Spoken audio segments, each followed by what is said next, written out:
Retinopathy of प्रीमॅच्युरिटी किंवा ROP. Retina म्हणजे डोळ्यातील अंतःपटल. डोळ्यातल्या रक्तवाहिन्यांची वाढ पूर्ण झालेली नसते, कारण वेळेआधी बालक जन्मलेलं असतं. सो अशा अपूर्ण वाढ झालेल्या रक्तवाहिन्या जर काही कारणाने बालक आजारी पडलं तर चुकीच्या दिशेने वाढायला लागतात आणि मग अशी चुकीची वाढ होता होता त्या अंतःपटलाला जागेवरून खेचतात, ज्याला रेटिनल डिटॅचमेंट म्हणतात.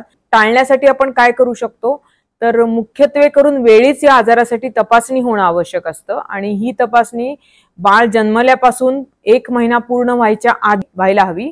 आणि सुदैवाने ही बालकं नवजात शिशु विभागामध्ये ऑलरेडी ऍडमिटच झालेली असतात.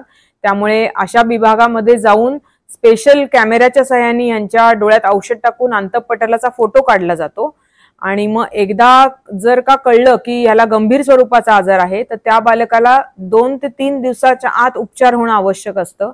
जर असा उपचार नाही झाला तर कायमचं जन्मभरासाठी ते बालक अंध होऊ शकतं. तर ही स्पेशल औषध टाकून तपासणी 30 दिवसाच्या आत झाली पाहिजे. वेळेच 2 ते 3 दिवसात उपचार झाले पाहिजेत, तर कायमचं 95% बालकांमध्ये हे अंधत्व पूर्णपणे टाळता येऊ शकतं.